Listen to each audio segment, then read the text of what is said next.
In this question, you have to choose the correct option that describes why in gene therapy of adenosine deaminase, that is ADA deficiency, the patient requires periodic infusion of genetically engineered lymphocytes.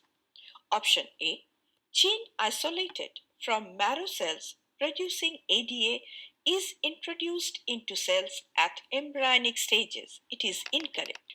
This is not the part of the standard ADA gene therapy. Option B, lymphocytes from patient's blood are grown in culture outside the body. This is incorrect.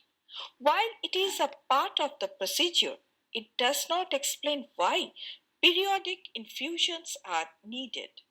Option C, genetically engineered lymphocytes are not immortal cells. Now, the genetically engineered lymphocytes are not permanent and eventually die.